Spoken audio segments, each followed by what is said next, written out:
बिस्मिल्लाहिर्रहमानिर्रहीम अस्सलाम वालेकुम। नाइन ब्रदर्स टीवी मुबारक जवेद ਤੁਹਾਡੀ ਖidmat ਚ ਹਾਜ਼ਰ ਹੈ। ਨਾਜ਼ਰੀਨ, ਸਾਡਾ ਚੈਨਲ ਨਾइन ब्रदर्स टीवी ਕਰੋ ਸਬਸਕ੍ਰਾਈਬ।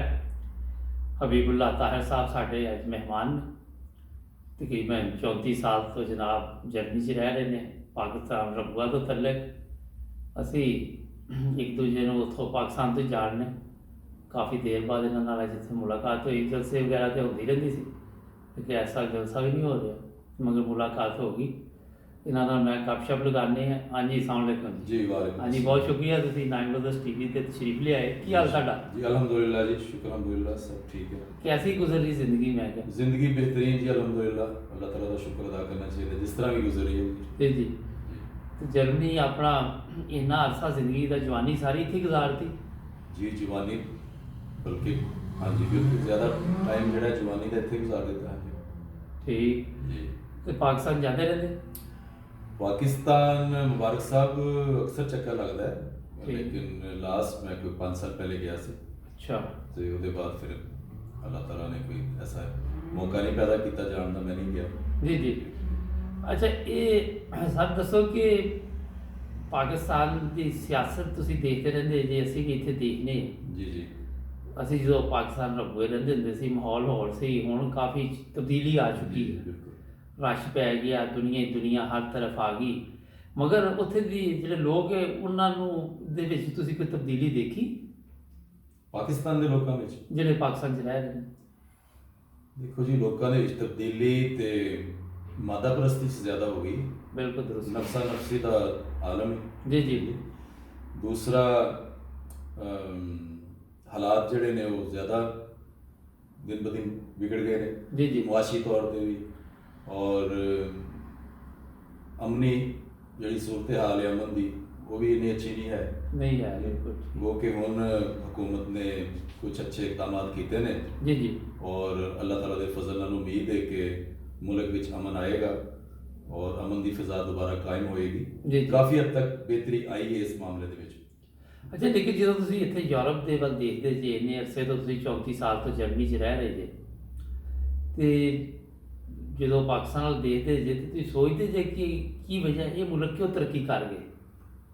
देखो जी, मुबारक साहब, तरक्की करन दा राज है सच्चाई दे विच।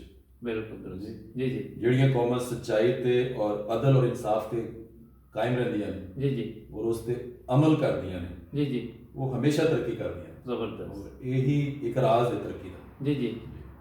ਅੱਛਾ, ਇੱਕ ਚੀਜ਼ ਤੁਸੀਂ ਦੇਖੀ ਹੈ ਕਿ ਇੱਥੇ ਤੁਸੀਂ ਸ਼ੁਰੂ 'ਚ ਗੱਲ ਕੀਤਾ ਕਿ ਝੂਠ ਨਹੀਂ ਬੋਲਣਾ ਚਾਹੀਦਾ, ਸੱਚ ਹੋਏ, ਅਦਲ ਹੋਏ, ਮਗਰ ਇਹ ਮੁਲਕਾਂ 'ਚ ਚੀਜ਼ਾਂ ਹੈਗੀਆਂ ਨੇ। ਇਸਲਾਮੀ ਮੁਲਕ ਨਹੀਂ ਹੈ, ਜੀ ਜੀ ਬਿਲਕੁਲ। ਮਗਰ ਸਭ ਤੋਂ ਜ਼ਿਆਦਾ ਜ਼ੋਰ ਤੇ ਇਸਲਾਮ ਨੇ ਅਦਲ ਦੇ ਉੱਤੇ ਦਿੱਤਾ ਨਾ। ਜੀ ਜੀ। ਇਹਦੀ ਕੀ ਵਜ੍ਹਾ ਤੁਹਾਡੇ ਖਿਆਲ 'ਚ ਕਿ ਪਾਕਿਸਤਾਨ ਦੇ ਵਿੱਚ ਲੋਕੀ ਜਾਂ ਤੇ ਉਹਨਾਂ ਨੂੰ ਇਸਲਾਮ ਦਾ ਪਤਾ ਨਹੀਂ, ਜਾਂ ਕੀ ਵਜ੍ਹਾ ਹੋ ਸਕਦੀ? देखो, इस्लाम जड़ा है वो ते सारी दुनिया वास्ते अल्लाह ताला ने एक जी जी। मजहब जड़ा है, एक अमन दा पैगाम भेजिया पूरी दुनिया में जी जी। कुरान पाक के जरिए जी सल्लल्लाहु अलैहि वसल्लम। लेकिन बदकिस्मती ये कि आप ही दा एक फरमान सी जी जी। कि मेरे उम्मती जड़े ने वो गुमराह हो जाएंगे बिल्कुल। और उन्होंने उत्ते बहुत ही एक बुरा टाइम आएगा जी जी। अगर वो अल्लाह ताला दी अहकामात दी पाबंदी करनगे, हाँ हजूर सल्लल्लाहु अलैहि वसल्लम दे अहकामात दी पैरवी करनगे, उन्हां दे उसवे हसना ते चलणगे, जी जी। ते फिर वो इस्लामी इकदार जड़े ने उन्हां उत्ते अमल पैरा हो सकते हैं। बिल्कुल। अदरवाइज जड़ा नाम दा एक अपने ऊपर तुसी कह लो मेरा दीन है, मेरा मजहब है, ਉਹਦਾ कोई फायदा नहीं। अल्लाह ताला भी उस तो नाराज हुंदा है, जी। अल्लाह ताला खुश नहीं हुंदा जी जी। कि ਅਸੀਂ अल्लाह ताला दे अहकामात दी पूरी तरह पाबंदी ना करिए, ਉਹਦੀ पैरवी ना करिए। बिल्कुल जी। ਤੇ ਉਹਦੀ ਮੇਨ ਵਜ੍ਹਾ ਇਹੀ ਹੈ ਕਿ ਉਹ ਗੁੰਮਰਾਹੀ ਦੀ ਤਰਫ ਚਲੇ ਗਏ ਔਰ ਤਫਰਕੇ 'ਚ ਉਹਨਾਂ ਨੇ ਆਪਣੇ ਆਪ ਨੂੰ ਜਿਹੜਾ ਨਾ ਉਹ ਮੁਬਤਲਾ ਕਰ ਲਿਆ। ਜੀ ਜੀ। ਤਫਰਕਾਬਾਜ਼ੀ 'ਚ ਮੁਬਤਲਾ ਹੋ ਗਏ। ਅੱਛਾ, ਇੱਕ ਚੀਜ਼ ਤੁਸੀਂ ਦੇਖੀ ਕਿ ਇੱਕ ਟਾਈਮ ਸੀ, ਬਚਪਨ ਸੀ, ਅਸੀਂ ਰਬੂਏ ਜਦੋਂ ਰਹੀ ਹੈ, ਜੀ ਜੀ। ਇੱਕ ਜ਼ਬਰਦਸਤ ਮਾਹੌਲ ਹੁੰਦਾ ਸੀ ਜੀ ਜੀ ਬਿਲਕੁਲ। ਜਿਹੜਾ ਭੁੱਲਦਾ ਨਹੀਂ। ਜੀ ਜੀ। ਕੋਈ ਮਿਲ ਜਾਂਦਾ ਸੀ, ਅਸਲਾਮ ਵਾਲੇਕਮ, ਵਾਲੇਕਮ ਸਲਾਮ, ਬੜਾ ਖੂਬਸੂਰਤ ਜਿਹਾ ਨਜ਼ਾਰਾ ਹੋਣਾ ਉੱਥੇ, ਕਿਤੇ ਇਕੱਠੇ ਹੋਣਾ, ਕਦੀ ਤਰਬੀਤੀ ਕਲਾਸ ਹੋ ਰਹੀ, ਕਦੀ ਕੁਛ ਹੋ ਰਿਹਾ। ਮਗਰ ਹੁਣ ਵੀ ਤੁਸੀਂ ਦੇਖੋ ਤੇ ਜਮਾਤ ਅੱਲਾ ਦੇ ਫਜ਼ਲ ਨਾਲ ਫਿਰ ਵੀ ਬਿਹਤਰ ਜਾ ਰਹੀ ਹੈ। ਜੀ ਜੀ। ਬਹੁਤ ਅੱਛੀ ਹੈ ਤਰਬੀਅਤ ਦੇ ਲਿਹਾਜ਼ ਦੇ ਨਾਲ। ਮਗਰ ਜਿਸ ਤਰ੍ਹਾਂ ਹੀ ਤੁਸੀਂ ਰਬੂਏ ਤੋਂ ਬਾਹਰ ਆਉਂਦੇ, ਤੁਸੀਂ ਆਪਣੇ ਆਪ ਨੂੰ ਸੇਫ ਹੀ ਨਹੀਂ ਸਮਝਦੇ। ਤੁਹਾਨੂੰ ਇਹ ਹੁੰਦਾ ਕਿ ਪਤਾ ਨਹੀਂ ਕਿਸੇ ਟਾਈਮ ਕੁਝ ਹੋ ਹੀ ਜਾਣਾ ਨਾ। ਜੀ ਜੀ। ਇਹ ਕੀ ਵਜ੍ਹਾ ਕਿ ਜਿਹੜੇ ਦੂਸਰੇ ਲੋਕ ਉਹਨਾਂ ਦੀ ਤਰਬੀਅਤ 'ਚ ਵੀ ਕਮੀ ਰਹਿ ਗਈ ਹੈ? ਜਿਹੜੇ ਸਾਡੇ ਦੂਸਰੇ ਪਾਕਿਸਤਾਨੀ हाँ ਭਾਈ जी ਨੇ, जी जी ਦੇਖੋ ਸਾਰੇ ਨਹੀਂ ਅਸੀਂ ਕਹਿ ਸਕਦੇ, जी जी ਉਹ ਹਰ ਜਗ੍ਹਾ ਦੇ ਵਿੱਚ ਹੀ ਕਮਜ਼ੋਰੀਆਂ ਪਾਈਆਂ ਜਾਂਦੀਆਂ ਨੇ, जी जी ਔਰ ਉਹ ਕਿਉਂਕਿ ਮੈਜੋਰਿਟੀ ਦੇ ਵਿੱਚ ਨੇ, जी जी ਔਰ ਪੜ੍ਹੇ ਲਿਖੇ ਲੋਕ ਥੋੜੇ ਨੇ ਸਾਡੇ ਮੁਲਕ ਦੇ ਅੰਦਰ, ਔਰ ਮੇਰਾ ਹੁਸਨ ਜ਼ਾਨ ਹੈ ਕਿ ਸਾਡੇ ਪਾਕਿਸਤਾਨੀ ਜਿਹੜੀ ਸਾਡੀ ਕੌਮ ਹੈ, जी ਸਾਡੇ ਦੂਸਰੇ ਮੁਸਲਮਾਨ ਭਰਾ ਨੇ, ਉਹਨਾਂ ਦੇ ਅੰਦਰ ਅੱਛੇ ਲੋਕ ਵੀ ਹਲੇ ਹੈ। ठीक ਇਹ ਜਿਹੜਾ ਇੱਕ ਖੌਫ ਔਰ ਜਿਹੜਾ ਇੱਕ ਬਦਅਮਨੀ ਦਾ ਜਿਹੜਾ ਇੱਕ ਉਹ ਉੱਥੇ ਆਲਮ ਹੈ, ਜਦ ਸੀ ਹੁਣ ਤੇ ਬਿਹਤਰ ਹੋ ਗਿਆ ਮਾਸ਼ਾਅੱਲਾ, जी जी ਉਹਦੀ ਵਜ੍ਹਾ ਸਿਰਫ ਔਰ ਸਿਰਫ ਉਹ ਚੰਦ ਅਨਾਸਰ ਨੇ ਜਿਹਦੀ ਵਜ੍ਹਾ ਨਾਲ ਲੋਕਾਂ ਦੇ ਅੰਦਰ ਉਹ ਖੌਫ ਪੈਦਾ ਹੁੰਦਾ ਹੈ। ਅਦਰਵਾਈਜ਼ ਮੇਰੇ ਖਿਆਲ ਨਾਲ ਤੇ ਪਾਕਿਸਤਾਨ 'ਚ ਬੜੇ ਬੜੇ ਅੱਛੇ ਲੋਕ ਹਾਲੇ ਤੱਕ ਮੌਜੂਦ ਨੇ। और अच्छे लोग कुछ है जिहदी वजह तो पाकिस्तान बचे आला ਜੀ ਜੀ ਬਿਲਕੁਲ, ਇਹ ਅੱਲਾਹ ਤਾਲਾ ਦਾ ਫਜ਼ਲ, ਜੀ ਜੀ ਹਾਂਜੀ। ਬਿਲਕੁਲ, ਕਿ ਉਹਨਾਂ ਦੀ ਵਜ੍ਹਾ ਨਾਲ ਹੀ ਪਾਕਿਸਤਾਨ ਬਚਿਆ ਹੋਇਆ ਹੈ। ਲੇਕਿਨ ਤੁਸੀਂ ਇੱਕ ਚੀਜ਼ ਜਿਹੜੀ ਪਾਕਿਸਤਾਨ ਦੇ ਲਈ ਔਰ ਉੱਥੇ ਦੀ ਆਵਾਮ ਲਈ ਮਸਲਾ ਬਣ ਰਹੀ ਹੈ ਕਿ ਹਰ ਦੋ ਨੰਬਰ ਕੰਮ ਦੇ ਵਿੱਚ ਬੜੀ ਜਲਦੀ ਦਿਮਾਗ ਚੱਲਦਾ ਹੈ। ਅੱਜ ਕੱਲ੍ਹ ਪਾਇਲਟ ਇਸ਼ੂ ਬਣਿਆ ਦਾ ਤੁਸੀਂ ਜੀ, ਸੁਣਿਆ ਹੋਏਗਾ। ਬਿਲਕੁਲ ਬਦਕਿਸਮਤੀ ਹੈ। ਅੱਛਾ, ਉਹਦੇ ਨਾਲ ਮੁਲਕ ਦੀ ਬਦਨਾਮੀ ਵੀ ਹੁੰਦੀ। ਜੀ ਬਿਲਕੁਲ। ਫਿਰ ਜਿਹੜੇ ਦੂਸਰੇ ਲੋਕ ਬਾਹਰ ਰਹਿੰਦੇ ਉਹਨਾਂ ਨੂੰ ਕੋਈ ਮਸਲਾ ਹੋਏ, ਉਹਨਾਂ ਦੇ ਪੇਪਰ ਵੀ ਫਿਰ ਅਗਲੇ ਇਨਕੁਆਇਰੀ ਲਈ ਭੇਜਦੇ ਨੇ ਜੀ ਜੀ ਕਿ 2 ਨੰਬਰ ਹੀ ਨਾ ਹੋਣ। ਹਾਂਜੀ ਹਾਂਜੀ। ਅਗਰ ਇਹੀ ਦਿਮਾਗ 1 ਨੰਬਰ ਦੇ ਉੱਤੇ ਲਗਾਇਆ ਜਾਏ ਤਾਂ ਕਿਆ ਫਿਰ ਨਹੀਂ ਚੱਲ ਸਕਦਾ ਸਿਸਟਮ? ਜੀ ਦੇਖੋ ਜੀ, ਮੈਂ ਤੁਹਾਨੂੰ ਸ਼ੁਰੂ ਵਿੱਚ ਹੀ ਅਰਜ਼ ਕੀਤੀ ਸੀ ਕਿ ਅਗਰ ਉਹ ਸੱਚ ਔਰ ਹੱਕ ਤੇ ਕਾਇਮ ਰਹਿਣ ਜੀ ਜੀ ਤੇ ਇੱਥੋਂ ਤੱਕ ਨੌਬਤ ਹੀ ਨਾ ਆਏ। ਠੀਕ ਹੈ ਸਾਨੂੰ ਸ਼ਰਮਿੰਦਗੀ ਵੀ ਹੁੰਦੀ ਹੈ, ਔਰ ਦੇਖੋ ਇੱਕ ਟਾਈਮ ਸੀ ਕਿ ਪਾਕਿਸਤਾਨ PIA ਦੇ ਵਿੱਚ ਜੀ ਜੀ ਉਹਦਾ ਨੰਬਰ 1 ਸੀ, ਬਿਲਕੁਲ ਠੀਕ ਹੈ। ਔਰ ਸਾਡੀ ਹੀ ਇਸ 에ਅਰਲਾਈਨ ਨੇ ਦੁਨੀਆ ਦੀ ਤਰਬੀਅਤ ਕੀਤੀ ਬਿਲਕੁਲ। ਜੀ, ਖਾਸ ਤੌਰ ਤੇ ਮਿਡਲ ਈਸਟ ਵਾਲਿਆਂ ਦੀ, ਜੀ ਜੀ ਮਤਲਬ ਇਸ ਸ਼ੋਬੇ ਦੇ ਵਿੱਚ, ਔਰ ਉਸਤਾਦ ਬਣ ਕੇ ਦੁਨੀਆ ਨੂੰ ਦਿਖਾਇਆ। ਜੀ ਜੀ ਲੇਕਿਨ ਉਹੀ ਜਿਹੜੀ ਬੇਈਮਾਨੀ ਔਰ ਝੂਠ ਔਰ ਜਿਹੜਾ ਹੈ ਕਿ ਇੱਕ ਲਾਲਚ, ਉਹਦੀ ਵਜ੍ਹਾ ਨਾਲ ਉਹ ਲੋਕ ਜਿਹੜੇ ਨੇ ਫਿਰ ਉਹ ਮਤਲਬ ਉਹ ਮੁਬਤਲਾ ਹੋ ਜਾਂਦੇ ਨੇ ਇਹੋ ਜਿਹੀਆਂ ਚੀਜ਼ਾਂ ਵਿੱਚ। ਲੇਕਿਨ ਹੁਣ ਕਿਸ ਤਰ੍ਹਾਂ ਇਹ ਠੀਕ ਹੋ ਸਕਦਾ ਹੈ? ਉੱਥੇ ਤੇ ਜਿਹੜਾ ਬੰਦਾ ਦੇਖੋ ਉਹੀ ਇਸੇ ਚੱਕਰ 'ਚ ਹੁੰਦਾ, ਤਕਰੀਬਨ ਅਕਸਰੀਅਤ ਇਸ ਚੱਕਰ 'ਚ ਹੁੰਦੀ ਜੇ ਹਾਂਜੀ ਕਿ ਮੈਂ ਦਾਲ ਲਾਵਾਂ ਕਿਸੇ ਤਰ੍ਹਾਂ, ਮੈਂ ਕਿਸੇ ਤਰ੍ਹਾਂ ਸ਼ਾਰਟਕਟ ਜ਼ਿੰਦਗੀ ਬਣਾਵਾਂ, ਮੈਂ ਕਿਸੇ ਤਰ੍ਹਾਂ ਉਹ ਕੰਮ ਕਰਾਂ ਜਿਹੜਾ ਅਖਲਾਕੀ ਤੌਰ ਤੇ ਵੀ ਮੁਨਾਸਬ ਨਹੀਂ ਕਿਸੇ ਟਾਈਮ ਲੱਗਦਾ ਨਾ। ਹਾਂਜੀ ਹਾਂਜੀ। ਔਰ ਉਹਦੀ ਵਜ੍ਹਾ ਤੋਂ ਪਾਕਿਸਤਾਨ ਅੱਜ ਦੇਖ ਲਓ ਕਿ ਹਰ ਚੀਜ਼ ਦੇ ਪਿੱਛੇ ਰਹਿ ਗਿਆ। ਦੇਖੋ ਜੀ, ਉਹਦੇ ਵਿੱਚ ਸਭ ਤੋਂ ਪਹਿਲੇ ਤਾਂ ਸਾਡੇ ਜਿਹੜੇ ਰਹਿਨੁਮਾ ਨੇ, ਜੀ ਜੀ ਉਹ ਚਾਹੇ ਉਹ ਸਿਆਸੀ ਰਹਿਨੁਮਾ ਨੇ, ਚਾਹੇ ਉਹ ਮਜ਼ਹਬੀ ਰਹਿਨੁਮਾ ਨੇ, ਜੀ ਜੀ ਉਹਨਾਂ ਨੂੰ ਸਭ ਨੂੰ ਮਿਲ ਕੇ ਕੋਸ਼ਿਸ਼ ਕਰਨੀ ਚਾਹੀਦੀ ਹੈ ਕਿ ਉਹ ਆਪਣੀ ਕੌਮ ਦੀ, ਆਪਣੇ ਮੁਆਸ਼ਰੇ ਦੀ, ਆਪਣੇ ਇਰਦ ਗਿਰਦ ਦੇ ਮਾਹੌਲ ਦੀ ਤਰਬੀਅਤ ਕਰਨ। ਜੀ ਜੀ ਜਿਹੜੀ ਕੁਰਾਨ ਪਾਕ 'ਚ ਅੱਲਾਹ ਤਾਲਾ ਨੇ ਸਾਨੂੰ ਤਰਬੀਅਤ ਬਿਲਕੁਲ। ਦਾ ਤਰੀਕਾ ਸਿਖਾਇਆ ਹੈ, ਠੀਕ। ਔਰ ਆ ਹਜ਼ੂਰ ਸੱਲੱਲਾਹੁ ਅਲੈਹਿ ਵਸੱਲਮ ਨੇ ਜਿਹੜਾ ਤਰੀਕਾ ਸਿਖਾਇਆ ਉਹੀ ਆਖਰੀ ਤਰੀਕਾ ਹੈ, ਉਹੀ ਤਰੀਕਾ ਉਹੀ ਸਹੀ ਰਾਸਤਾ ਹੈ। ਉਹਦੇ ਜ਼ਰੀਏ ਤਰਬੀਅਤ ਹੋ ਸਕਦੀ ਹੈ। ਜੀ ਜੀ ਔਰ ਅਗਰ ਉਹ ਤਰਬੀਅਤ ਕਰਨਗੇ ਤੇ ਇਨਸ਼ਾਅੱਲਾ ਸਾਡੀ ਕੌਮ ਦੇ ਵਿੱਚ ਬੜਾ ਟੈਲੈਂਟ ਹੈ। ਉਹ ਅਗਰ ਅੱਛਾਈ ਦੀ ਤਰਫ ਚਲੇ ਗਏ ਤੇ ਦੁਨੀਆ ਦੀ ਸਫੇ ਅਵਲ ਦੀ ਕੌਮ ਬਣ ਸਕਦੇ ਨੇ ਜੀ ਇਨਸ਼ਾਅੱਲਾ। ਜੀ ਲੇਕਿਨ ਮਸਲਾ ਇਹ ਜਿਨ੍ਹਾਂ ਨੇ ਤਰਬੀਅਤ ਕਰਨੀ, ਪਹਿਲੇ ਤਾਂ ਉਹਨਾਂ ਦੀ ਤਰਬੀਅਤ ਦਾ ਹੀ ਤਾਂ ਇਸ਼ੂ ਹੈ ਨਾ। ਦੇਖੋ ਜੀ, ਉਹ ਹੁਣ ਇਹਦੇ ਬਾਰੇ 'ਚ ਤੇ ਦੇਖੋ, ਮੈਂ ਤੁਹਾਨੂੰ ਅਰਜ਼ ਕੀਤਾ ਹੈ ਕਿ ਬਹੁਤ ਸਾਰੇ ਅੱਛੇ ਲੋਕ ਨੇ ਸਾਡੇ ਅੰਦਰ, ਸਾਡੀ ਕੌਮ ਦੇ ਅੰਦਰ, ਅਗਰ ਉਹ ਆਪਸ ਦੇ ਅੰਦਰ ਇਤਫਾਕ ਪੈਦਾ ਕਰ ਲੈਣ ਜੀ ਔਰ ਇੱਕ ਚੀਜ਼ ਦੇ ਉੱਤੇ ਯੂਨਿਟੀ ਪੈਦਾ ਕਰ ਲੈਣ, ਇੱਕ ਚੀਜ਼ ਤੇ ਕਾਇਮ ਹੋ ਜਾਣ ਕਿ ਜਿਸ ਤਰ੍ਹਾਂ ਅੱਲਾਹ ਤਾਲਾ ਦਾ ਫਰਮਾਨ ਹੈ, ਵਲਾ ਤਾਸਿਮੂ ਬਿਹਬਲਿल्लाहि ਜਮੀਅਨ ਵਲਾ ਤਫਰਕੂ। ਜੀ ਜੀ ਹਾਂਜੀ, ਕਿ ਦੇਖੋ ਤੁਸੀਂ ਕੁਰਾਨ ਪਾਕ ਦੇ ਅੰਦਰ 6600 ਆਇਤ ਨੇ ਔਰ ਕਿੰਨੇ ਅਹਿਕਾਮਾਤ ਨੇ। ਜੀ ਜੀ ਜੀ, ਤੁਸੀਂ ਇੱਕ ਨੂੰ ਹੀ ਸਮਝ ਲਓ, ਬਿਲਕੁਲ ਇੱਕ ਛੋਟੀ ਜਿਹੀ ਗੱਲ ਹੈ ਲੇਕਿਨ ਇਹ ਬਹੁਤ ਵੱਡੀ ਗੱਲ ਹੈ ਕਿ ਤਫਰਕਾ ਨਹੀਂ ਪੈਦਾ ਕਰਨਾ। ਬਿਲਕੁਲ ਅਗਰ ਉਹ ਯੂਨਿਟੀ ਪੈਦਾ ਕਰ ਲੈਣ ਹੈ ਜੀ, ਆਪਸ ਵਿੱਚ ਭਾਈ ਬਣ ਜਾਣ ਜੀ ਜੀ ਤੇ ਇੱਕ ਦੂਸਰੇ ਦੀ ਮਦਦ ਕਰਨ ਨੇਕੀ ਦੇ ਕੰਮਾਂ ਵਿੱਚ ਔਰ ਭਲਾਈ ਦੇ ਕੰਮਾਂ ਵਿੱਚ, ਜੀ ਜੀ ਤੇ ਅੱਲਾਹ ਤਾਲਾ ਦੇ ਫਜ਼ਲ ਦੇਖੋ ਜੀ, ਉਹ ਤਰਬੀਅਤ ਆਟੋਮੈਟਿਕਲੀ ਹੋ ਜਾਏਗੀ। ਬਿਲਕੁਲ ਔਰ ਲੋਕ ਨੇਕੀ ਦੀ ਤਰਫ ਜਿਹੜਾ ਇੱਕ ਦੂਸਰੇ ਦਾ ਫਿਰ ਸਾਥ ਦੇਣਾ ਚਾਹੀਦਾ ਹੈ। ਜੀ ਜੀ ਤੇ ਉਹ ਦੇਖੋ, ਤਰਬੀਅਤ ਕਰਨਾ ਕੋਈ ਮੁਸ਼ਕਿਲ ਕੰਮ ਨਹੀਂ ਹੈ, ਲੇਕਿਨ ਸੱਚਾਈ ਸਭ ਤੋਂ ਪਹਿਲੇ ਔਰ ਯੂਨਿਟੀ। ਜੀ ਅੱਛਾ, ਤੇ ਇਮਰਾਨ ਖਾਨ ਨੂੰ ਕੀ ਦੇਖ ਰਹੇ ਜੇ ਤੁਸੀਂ ਕਿ ਕਰੇਗਾ 5 ਸਾਲ ਪੂਰੇ ਆਪਣੇ? ਦੇਖੋ ਜੀ, ਅੱਲਾਹ ਤਾਲਾ ਦੇਖੋ ਜੀ ਉਹਨੂੰ ਤੌਫੀਕ ਦੇ, ਅਗਰ ਉਹਨੇ ਇੱਕ ਨੀਅਤ ਹੈ ਜੀ ਜੀ ਕਿ ਅੱਲਾਹ ਤਾਲਾ ਉਹਨੂੰ ਕਾਮਯਾਬ ਮਤਲਬ ਕਰੇਗਾ। ਔਰ ਦੂਸਰੀ ਇਹ ਚੀਜ਼ ਹੈ ਕਿ ਇਮਰਾਨ ਖਾਨ ਸਾਹਿਬ ਨੂੰ ਦੇਖੋ ਪੂਰੀ ਕੋਸ਼ਿਸ਼ ਕਰਨੀ ਚਾਹੀਦੀ ਹੈ ਕਿ ਅਦਲ ਔਰ ਇਨਸਾਫ ਦੇ ਮਤਲਬ ਉਹ ਦਾਮਨ ਨੂੰ ਉਹਦਾ ਨਾ ਛੱਡੇ। ਔਰ ਮਦੀਨਾ ਦੀ ਰਿਆਸਤ ਜਿਹੜੀ ਸੀ ਉਹ ਅਮਲੀ ਤੌਰ ਤੇ ਹਜ਼ੂਰ ਸੱਲੱਲਾਹੁ ਅਲੈਹਿ ਵਸੱਲਮ ਨੇ ਦੇਖੋ ਉਹ ਇੱਕ ਅਮਲ ਪੂਰੀ ਦੁਨੀਆ ਦੇ ਸਾਹਮਣੇ ਉਹਦੀ ਤਾਰੀਖ ਹੈ। ਜੀ ਜੀ ਇਨਸਾਫ ਔਰ ਅਦਲ ਦੇ ਜ਼ਰੀਏ ਉਹ ਜਿਹੜਾ ਸੀ ਰਿਆਸਤ ਜਿਹੜੀ ਸੀ ਕਾਇਮ ਹੋਈ ਸੀ, ਉਹਦਾ ਵਜੂਦ ਆਇਆ, ਉਹ ਕਾਇਮ ਹੋਈ। ਠੀਕ। ਲੇਕਿਨ ਅਗਰ ਉਹ ਮਤਲਬ ਅਦਲ ਔਰ ਇਨਸਾਫ ਨਹੀਂ ਕਰਨਗੇ ਤੇ ਦੇਖੋ ਮਤਲਬ ਮੈਂ ਕਹਿਣਾ ਤਾਂ ਨਹੀਂ ਚਾਹੁੰਦਾ, ਫਿਰ ਉਹ ਜ਼ਾਹਿਰ ਉਹਦਾ ਜਿਹੜਾ ਰਿਜ਼ਲਟ ਅੱਛਾ ਨਹੀਂ ਨਿਕਲੇਗਾ।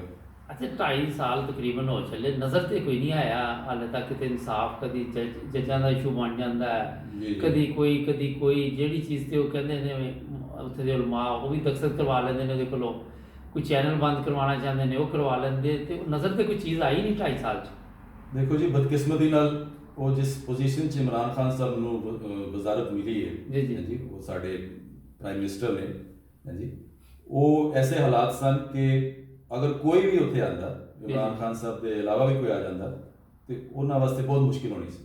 ਠੀਕ।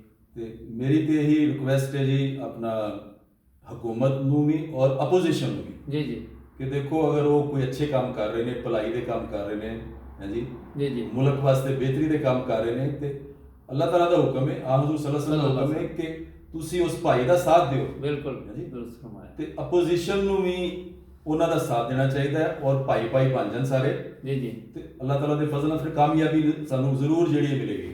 ਅੱਛਾ, ਆਪੋਜੀਸ਼ਨ ਨੇ ਤਾਂ ਇੱਕ ਬੜਾ ਸ਼ੋਰ ਪਾਇਆ था ਕਿ ਇਹਨੇ ਬੇੜਾਗਰ ਕਰਤਾ ਮੁਲਕ ਦਾ, ਇਹ ਤੇ ਦੀਵਾਲੀਆ ਕਰ ਦਿੱਤਾ। ਅੱਜ ਕੱਲ੍ਹ ख्वाजा आसफ ਹੋਇਆ ਜਾਂ ਉਹ ਦੂਸਰੇ ਤੀਸਰੇ ਇਕੱਠੇ ਹੋ ਰਹੇ ਨੇ ਕਿ ਇੱਕ ਦੇ ਖਿਲਾਫ ਅਸੀਂ ਐਸੀ ਕੋਈ ਪੁੱਛ ਲਾਵਾਂਗੇ, ਆਪਣਾ ਉਹ ਨਾਲ ਮੌਲਵੀਆਂ ਨੂੰ ਵੀ ਮਿਲਾ ਲੋ ਕਿ ਇਹਦੀ ਹੁਕੂਮਤ ਖਤਮ ਕੀਤੀ ਜਾਏ, ਤਹਿਰੀਕ ਚਲਾਵਾਂਗੇ। ਦੇਖੋ, ਇਹ ਜਿਹੜੀ ਚੀਜ਼ ਹੈ ਨਾ ਆਪੋਜੀਸ਼ਨ ਦੀ, ਬਦਕਿਸਮਤੀ ਨਾਲ ਉਹ ਜਿਸ ਤਰੀਕੇ ਨਾਲ ਉਹ ਅਗਰ ਉਹਨੂੰ ਡਾਊਨ ਕਰਨਾ ਚਾਹ ਰਹੇ ਨੇ ਜੀ ਜੀ ਤੇ ਫਿਰ ਤੇ ਅੱਛਾ ਨਹੀਂ ਮੁਲਕ ਵਾਸਤੇ। ਬਿਲਕੁਲ। ਦੂਸਰੀ ਤੁਸੀਂ ਗੱਲ ਕੀਤੀ ਉਲਮਾ ਦੀ, ਦੇਖੋ ਉਲਮਾ, ਸਾਡੇ ਉਲਮਾ ਵੀ ਬਹੁਤ ਅੱਛੇ ਨੇ। ਦੇਖੋ, ਅਗਰ ਉਹ ਅੱਛਾਈ ਦੀ ਤਰਫ ਉਹਨਾਂ ਦਾ ਸਾਥ ਦੇਣ ਹਕੂਮਤ ਦਾ, ਉਹਦੇ ਨਾਲ ਹੈ, ਉਹਨਾਂ ਦੇ ਅੱਛੇ ਉਲਮਾ ਵੀ ਨੇ, ਸਾਰੇ ਉਲਮਾ ਵੀ ਨਹੀਂ ਬੁਰੇ ਹੈ ਜੀ ਜੀ। ਤੇ ਮੇਰੀ ਤੇ ਦੁਆ ਹੈ ਔਰ ਉਮੀਦ ਹੈ ਫਿਰ ਇੱਕ ਨਾ ਇੱਕ ਦਿਨ ਅੱਲਾਹ ਤਾਲਾ ਮਤਲਬ ਪਾਕਿਸਤਾਨ ਨੂੰ ਸਰਬੁਲੰਦ ਕਰੇਗਾ ਔਰ ਦੇਖੋ ਇਮਰਾਨ ਖਾਨ ਸਾਹਿਬ ਵੀ ਕਾਮਯਾਬ ਹੋ ਜਾਣਗੇ ਜੀ। ਦੁਆ ਤੇ ਸਭ ਦੀ ਹੀ ਹੈ, ਸੌਰੀ। ਮਗਰ ਉਹਨਾਂ ਨੂੰ ਥੋੜਾ ਜਿਹਾ ਕੋਸ਼ਿਸ਼ ਵੀ ਕਰਨੀ ਚਾਹੀਦੀ ਹੈ। ਕੱਲੀ ਦੁਆ ਦੇ ਨਾਲ ਕੰਮ ਨਹੀਂ ਚੱਲਦਾ, ਕੋਸ਼ਿਸ਼ ਵੀ ਹੋਣੀ ਚਾਹੀਦੀ। ਜਿਹੜਾ ਤੁਸੀਂ ਕਿਹਾ ਕਿ ਉਲਮਾ ਸਾਡੇ ਬੜੇ ਅੱਛੇ ਨੇ, ਜੀ ਅਗਰ ਮੁਲਕ ਦੇ ਉਲਮਾ ਅੱਛੇ ਹੁੰਦੇ ਤੇ ਅੱਜ ਮੇਰਾ ਨਹੀਂ ਖਿਆਲ ਕਿ ਮੁਲਕ ਦੀ ਇਹ ਹਾਲਤ ਹੁੰਦੀ। ਹਾਂਜੀ, ਤੁਸੀਂ ਦੇਖੋ, ਇਹਦੇ 'ਚ ਸਿਰਫ ਉਲਮਾ ਦਾ ਕਸੂਰ ਨਹੀਂ ਮੁਬਾਰਕ ਸਾਹਿਬ, ਜੀ ਜੀ। ਇਹ ਸਾਰੀ ਕੌਮ ਦਾ ਕਸੂਰ ਹੈ। ਬਿਲਕੁਲ ਇਹ ਤੇ ਵੈਸੇ ਦੇਖੋ, ਜਿਸ ਤਰ੍ਹਾਂ ਦੀ ਕੌਮ ਹੁੰਦੀ, ਸਰਦਾਰ ਵੀ ਅੱਲਾਹ ਤਾਲਾ ਉਹਨਾਂ ਨੂੰ ਉਸ ਤਰ੍ਹਾਂ ਦੇ ਦਿੰਦਾ ਹੈ। ਹਾਂ ਠੀਕ। ਔਰ ਮੇਰਾ ਮਕਸਦ ਤੁਹਾਨੂੰ ਇੱਕ ਮਤਲਬ ਗੱਲ ਕਰਨ ਦਾ ਹੈ ਕਿ ਉਲਮਾ ਅੱਛੇ ਵੀ ਹਾਲੇ ਵੀ ਮੌਜੂਦ ਨੇ, ਅਗਰ ਉਹ ਲੋਕ ਨਾ ਹੋਣ ਹਾਂਜੀ, ਲੇਕਿਨ ਉਹ ਖੌਫਜ਼ਦਾ ਨੇ, ਉਹ ਡਰਦੇ ਨੇ ਸ਼ਾਇਦ, ਔਰ ਕੁਝ ਖਰਾਬੀਆਂ ਐਸੀਆਂ ਨੇ ਕਿ ਉਹ ਸਾਰੀਆਂ ਖਰਾਬੀਆਂ ਦੇ ਸਾਰੇ ਜਿਹੜੇ ਨੇ ਉਹਦੇ ਜ਼ਿੰਮੇਦਾਰ ਨੇ। ਹੁਣ ਜਿਹੜੇ ਅੱਛੇ ਨੇ ਉਹ ਵੀ ਵਿਚਾਰੇ ਮਜਬੂਰ ਨੇ, ਉਹ ਵੀ ਮਜਬੂਰ ਨੇ। ਅੱਛਾ, ਉੱਥੇ ਕੋਈ ਅੱਛਾ ਆਦਮੀ ਆ ਜਾਵੇ ਕਿਸੇ ਜਗ੍ਹਾ ਤੇ ਵੀ, ਉਹਦੇ ਲਈ ਵੀ ਪ੍ਰੋਬਲਮ ਬਣ ਜਾਂਦੀ ਕਿ ਦੂਸਰੇ ਨੂੰ ਟਿਕਣ ਨਹੀਂ ਦਿੰਦੇ। ਹਾਂਜੀ, ਇਹ ਵੀ ਸਾਡੀ ਮਤਲਬ ਕੌਮ ਦੀ ਸਾਡੀ ਉਹ ਮਤਲਬ ਇੱਕ ਹੈ, ਤੁਸੀਂ ਕਹਿ ਲਓ ਹੈਬਿਟ ਹੈ। ਹਾਂ ਬਿਲਕੁਲ। ਹਾਂਜੀ, ਉਹ ਟਿਕਣ ਨਹੀਂ ਦਿੰਦੇ ਕਿਉਂਕਿ ਲਾਲਚ, ਤਮਾ ਹੈ ਜੀ, ਉਹ ਚੀਜ਼ ਜਿਹੜੀ ਹੈ, ਔਰ ਖੁਦਗਰਜ਼ੀ ਬਿਲਕੁਲ ਹੈ ਜੀ, ਔਰ ਹਸਦ, ਇਹ ਸਾਰੀਆਂ ਬਿਮਾਰੀਆਂ ਸਾਡੀ ਕੌਮ 'ਚ ਮੌਜੂਦ ਨੇ। ਅੱਛਾ ਸਰ, ਤੁਸੀਂ ਅੱਛੇ ਲੋਕਾਂ ਦੀ ਗੱਲ ਕੀਤੀ, ਪੁਲਿਸ ਹੈ ਮਸਲਨ, ਜੀ। ਅਰਸਾ ਦਰਾਜ਼ ਤੋਂ ਅਸੀਂ ਦੇਖ ਰਹੇ ਕਿ ਦਹਿਸ਼ਤ ਲੋਕਾਂ ਦੇ ਜ਼ਿਹਨ 'ਚ ਪਈ ਦੀ ਹੈ ਕਿ ਪਾਕਿਸਤਾਨੀ ਪੁਲਿਸ ਤੇ ਮਤਲਬ ਹਾਂਜੀ। ਆਏ ਦਿਨ ਤਸ਼ੱਦਦ ਦੇ ਵਾਕਿਆਤ ਹੁੰਦੇ ਨੇ, ਪੁਲਿਸ ਦੇ ਉੱਤੇ ਇਹ ਵੀ ਚੱਲਦਾ। ਕੀ ਵਜ੍ਹਾ ਅੱਜ ਤੱਕ ਇਹ ਅਦਾਰਾ ਵੀ ਠੀਕ ਨਹੀਂ ਤੁਹਾਨੂੰ ਨਜ਼ਰ ਆ ਰਿਹਾ?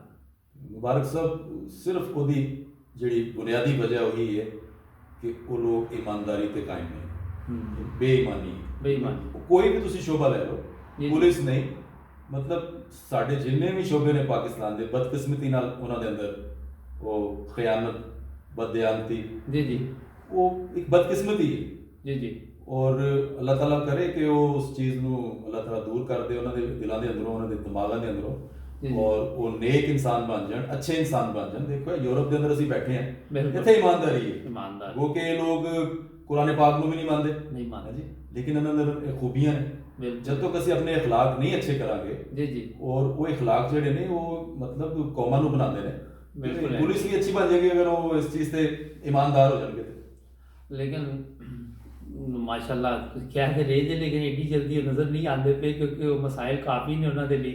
ਕਿਉਂਕਿ ਉਹ ਜਿਹੜਾ ਸ਼ਬਾਜ਼ ਸ਼ਰੀਫ ਸੀ, ਉਹਨੇ ਵਰਦੀ ਬਦਲ ਦਿੱਤੀ ਕਿ ਸ਼ਾਇਦ ਪੁਲਿਸ ਬਦਲ, ਉਹ ਜਿੱਥੇ ਪੁਲਿਸ ਬਦਲਣੀ ਸੀ ਉੱਥੇ ਵਰਦੀ ਬਦਲ ਦਿੱਤੀ। ਹਾਂਜੀ ਮੁਬਾਰਕ ਸਾਹਿਬ, ਮੈਂ ਇਸ ਚੀਜ਼ ਨੂੰ ਨਾਉਮੀਦੀ ਨਾਲ ਨਹੀਂ ਦੇਖਦਾ। ਇਹ ਨਾਉਮੀਦੀ ਨਹੀਂ ਮੈਂ ਕਹਿੰਦਾ, ਲੇਕਿਨ ਟਾਈਮ ਲੱਗਣਾ ਇਸ ਚੀਜ਼ ਦਾ। ਟਾਈਮ ਲੱਗੇਗਾ। ਦੇਖੋ, ਮਤਲਬ 70 ਸਾਲ 71 ਸਾਲ ਤੇ ਹੋ ਗਏ ਨੇ, ਲੇਕਿਨ ਪਿਛਲੇ 30 ਸਾਲ ਤੋਂ ਜ਼ਿਆਦਾ ਪ੍ਰੋਬਲਮ ਪਈ। 30 ਸਾਲ ਤੋਂ ਹਾਂਜੀ, ਉਹ ਬਸ ਇੱਕ ਬੇਚੈਨੀ ਦਾ ਜਿਹੜਾ ਸੀ ਸਾਡੇ ਮਤਲਬ ਸਾਡੇ ਮੁਆਸ਼ਰੇ ਦੇ ਅੰਦਰ ਉਹ ਜਿਹੜੀ ਚੀਜ਼ ਹੈ ਉਹ ਜ਼ਿਆਦਾ ਹੋ ਗਈ। ਬਿਲਕੁਲ। ਲੇਕਿਨ ਇਨਸ਼ਾਅੱਲਾ ਤਾਲਾ ਉਹ ਦੁਬਾਰਾ ਅੱਛੇ ਹਾਲਾਤ ਆਉਣਗੇ। ਅੱਛਾ, ਜੇ ਅਸੀਂ ਪਾਰਲੀਮੈਂਟ ਦੀ ਗੱਲ ਕਰੀਏ, ਉੱਥੇ ਵੀ ਉਹ ਜਾਂਦੇ ਨੇ, ਆਵਾਮ ਤੇ ਕੋਈ ਫੈਸਲਾ ਨਜ਼ਰ ਨਹੀਂ ਆਉਂਦਾ, ਆਪ ਹੀ ਲੜ ਲੁੜ ਕੇ ਆ ਜਾਂਦੇ ਨੇ। ਉਹਨਾਂ ਦੇ ਆਪਣੇ ਹੀ ਇੰਨੇ ਮਸਲੇ ਨੇ। ਬਸ ਦੇਖੋ ਨਾ, ਉਹਨਾਂ ਦੀ ਮੈਂ ਤੁਹਾਨੂੰ ਬਾਰ-ਬਾਰ ਫਿਰ ਉਹੀ ਗੱਲ ਅਰਜ਼ ਕਰਾਂਗਾ ਕਿ ਉਹਨਾਂ ਦੀ ਤਰਬੀਅਤ ਇਸਲਾਮੀ ਰੰਗ 'ਚ ਨਹੀਂ ਹੋਈ। ਦੇਖੋ ਕਿੰਨੀ ਇੱਕ ਸਾਰੇ ਖੂਬਸੂਰਤ ਰਸਤੇ ਜਿਹੜੇ ਨੇ ਉਹ ਅੱਲਾਹ ਤਾਲਾ ਨੇ ਇਸਲਾਮ ਦੇ ਅੰਦਰ ਪੇਸ਼ ਕੀਤੇ ਨੇ। ਦੇਖੋ ਅਗਰ ਸਾਡੇ ਅੰਦਰ ਸਬਰ ਹੋਵੇ, ਹਾਂਜੀ, ਇੱਕ ਦੂਸਰੇ ਨੂੰ ਬਰਦਾਸ਼ਤ ਕਰਨ ਦਾ ਸਾਡੇ ਅੰਦਰ ਮਾਦਾ ਹੋਵੇ, ਅਸੀਂ ਇੱਕ ਦੂਸਰੇ ਨਾਲ ਮੁਹੱਬਤ ਕਰੀਏ, ਸਾਡਾ ਦੀਨ ਹੈ, ਸਾਡਾ ਇੱਕੋ ਹੀ ਦੀਨ ਹੈ, ਔਰ ਇੱਕ ਅਸੀਂ ਕੌਮ ਬਣ ਜਾਈਏ, ਤੇ ਅਗਰ ਸਾਡੇ ਦਿਲਾਂ 'ਚ ਅੱਲਾਹ ਤਾਲਾ ਮੁਹੱਬਤ ਪੈਦਾ ਕਰਦੇ ਤੇ ਅਸੀਂ ਇੱਕ ਦੂਸਰੇ ਕੋਲ ਹਸਦ ਵੀ ਨਹੀਂ ਕਰਾਂਗੇ। ਔਰ ਇਹ ਜਿਹੜੇ ਸਾਡੇ ਪਾਰਲੀਮੈਂਟ ਦੇ ਅੰਦਰ ਜਿਹੜੇ ਇਜਲਾਸਾਤ ਹੁੰਦੇ ਨੇ, ਲੜਾਈ ਝਗੜੇ ਹੁੰਦੇ ਨੇ, ਉਹ ਦੇਖੋ ਉਹ ਬਹੁਤ ਹੀ ਜ਼ਿਆਦਾ ਸ਼ਰਮਿੰਦਗੀ ਸਾਡੇ ਵਾਸਤੇ, ਖਾਸ ਤੌਰ ਤੇ ਜਦੋਂ ਅਸੀਂ ਲੋਕ ਇੱਥੇ ਬੈਠੇ ਹੁੰਦੇ ਆ ਔਰ ਟੀਵੀ ਔਨ ਕਰਨੇ ਔਰ ਦੇਖਨੇ ਆ ਕਿ ਦੇਖੋ ਕਿਸ ਤਰ੍ਹਾਂ ਇੱਕ ਤਮਾਸ਼ਾ ਲੱਗਾ ਹੈ। ਬਿਲਕੁਲ। ਔਰ ਉਹ ਸਾਡੇ ਰਹਿਨੁਮਾ ਨੇ, ਲੀਡਰ ਨੇ, ਉਹਨਾਂ ਨੇ ਇਸਲਾਹ ਕਰਨੀ। ਸੌਰੀ ਟੂ ਸੇ, ਅਗਰ ਉਹ ਇਸ ਤਰ੍ਹਾਂ ਹੀ ਉਹ ਇਸਲਾਹ ਕੀ ਕਰਨਗੇ, ਲੇਕਿਨ ਅਗਰ ਉਹ ਇਹ ਚੀਜ਼ਾਂ ਨੂੰ ਆਪਣੇ ਅੰਦਰੋਂ ਖਤਮ ਕਰ ਦੇਣ, ਇੱਕ ਦੂਸਰੇ ਦੇ ਨਾਲ ਬਰਦਾਸ਼ਤ ਦਾ ਉਹ ਮਾਦਾ ਆਪਣੇ ਦਿਲਾਂ 'ਚ ਪੈਦਾ ਕਰਨ, ਮੁਹੱਬਤ ਦਾ ਇੱਕ ਰਵੱਈਆ ਪੈਦਾ ਕਰਨ, ਤੇ ਅੱਲਾਹ ਤਾਲਾ ਦੇ ਫਜ਼ਲ ਨਾਲ ਇਹ ਵੀ ਜਿਹੜੀ ਫਜ਼ਾ ਜਿਹੜੀ ਦੁਬਾਰਾ ਅੱਛੀ ਹੋ ਜਾਏਗੀ। ਅੱਛਾ, ਪ੍ਰੋਗਰਾਮ ਦਾ ਨਾਜ਼ਰੀਨ ਟਾਈਮ ਖਤਮ ਹੋ ਗਿਆ, ਲੇਕਿਨ ਮੈਂ ਤੁਹਾਡੇ ਕੋਲ ਇੱਕ ਆਖਰ 'ਚ ਸਵਾਲ ਪੁੱਛਾਂਗਾ। ਤੁਸੀਂ ਇੱਥੇ ਇੰਨੀ ਦੇਰ ਤੋਂ ਰਹਿ ਰਹੇ ਜੇ, ਕਦੀ ਤੁਹਾਨੂੰ ਇੱਥੇ ਪ੍ਰੋਬਲਮ ਹੋਈ ਕੋਈ ਮਜ਼ਹਬੀ ਤੌਰ ਤੇ ਕਿਸੇ ਨੇ ਕਿਹਾ ਹੈ ਕਿ ਤੁਸੀਂ ਨਮਾਜ਼ ਨਾ ਪੜ੍ਹੋ, ਤੁਸੀਂ ਆਪਣੀ ਇਬਾਦਤ ਨਾ ਕਰੋ, ਤੁਸੀਂ ਮਸਜਿਦ ਨੂੰ ਮਸਜਿਦ ਨਾ ਕਹੋ? ਜਰਮਨੀ ਦੀ ਮੈਂ ਗੱਲ ਕਰ ਰਿਹਾ। ਨਹੀਂ ਜੀ, ਮੋਸਟਲੀ ਤੇ ਅੱਛੇ ਲੋਕ ਨੇ, ਕਦੀ ਸਾਨੂੰ ਕੋਈ ਐਸੀ ਪ੍ਰੋਬਲਮ ਹੋਈ। ਜੀ ਇੱਕਾ ਦੁੱਕਾ ਤੇ ਹਰ ਜਗ੍ਹਾ ਤੇ ਹੁੰਦੇ ਨੇ ਇਹੋ ਜਿਹੇ ਲੋਕ ਜਿਹੜੇ ਮਤਲਬ ਇਸਲਾਮ ਦੇ ਖਿਲਾਫ ਨੇ, ਗੱਲਾਂ ਵੀ ਕਰਦੇ ਨੇ, ਹਾਂਜੀ। ਲੇਕਿਨ ਅਗਰ ਸਾਡਾ ਅੱਛਾ ਨਮੂਨਾ ਹੋਏਗਾ ਤੇ ਸਾਡਾ ਫਰਜ਼ ਹੈ ਕਿ ਅਸੀਂ ਆਪਣਾ ਅੱਛਾ ਨਮੂਨਾ ਪੇਸ਼ ਕਰੀਏ, ਬਿਲਕੁਲ, ਉਹ ਲੋਕ ਵੀ ਅੱਛੇ ਹੋ ਜਾਣਗੇ। ਬਿਲਕੁਲ ਠੀਕ ਹੈ ਜੀ, ਬਹੁਤ ਸ਼ੁਕਰੀਆ ਜੀ। ਤੁਸੀਂ ਨਾਇਬ ਬ੍ਰਦਰਜ਼ ਟੀਵੀ ਨੂੰ ਕਹਿੰਦਾ ਨਾਜ਼ਰੀਨ, ਬਹੁਤ ਜ਼ਬਰਦਸਤ ਗੱਲਾਂ ਕਿ ਆਪਣੇ اخلاق ਨੂੰ ਠੀਕ ਕਰਨਾ ਪਏਗਾ, ਉਹਦੇ ਨਾਲ ਹੀ ਸਿਸਟਮ ਸਾਰਾ ਠੀਕ ਹੋਏਗਾ, ਉਹਦੇ ਨਾਲ ਹੀ ਹਾਲਾਤ ਠੀਕ ਹੋਣਗੇ। ਸਾਨੂੰ ਖੁਦ ਪਾਕਿਸਤਾਨ ਨਾਲ ਬਹੁਤ ਪਿਆਰ ਹੈ, ਮਗਰ ਕਿਉਂਕਿ ਉੱਥੇ ਦਿਨ ਬ ਦਿਨ ਹਾਲਾਤ ਠੀਕ ਨਹੀਂ ਹੋ ਰਹੇ, ਦੁਆ ਸਾਡੀ ਹਮੇਸ਼ਾ ਹੁੰਦੀ, ਨਾਮੀਦੀ ਨਹੀਂ ਹੈ। ਇਨਸ਼ਾਅੱਲਾ ਅੱਛੇ ਦਿਨ ਜ਼ਰੂਰ ਆਉਣਗੇ। ਬਹੁਤ ਸ਼ੁਕਰੀਆ ਤੁਹਾਡਾ ਸਰ। ਸ਼ੁਕਰੀਆ। ਨਾਜ਼ਰੀਨ, ਨਾਇਬ ਬ੍ਰਦਰਜ਼ ਟੀਵੀ ਨੂੰ ਕਰੋ ਸਬਸਕ੍ਰਾਈਬ, ਜੁੜੇ ਰਹੋ ਨਾਇਬ ਬ੍ਰਦਰਜ਼ ਟੀਵੀ ਦੇ ਨਾਲ। ਮਿਲਾਂਗੇ ਅਗਲੇ ਪ੍ਰੋਗਰਾਮ 'ਤੇ। ਅੱਲਾ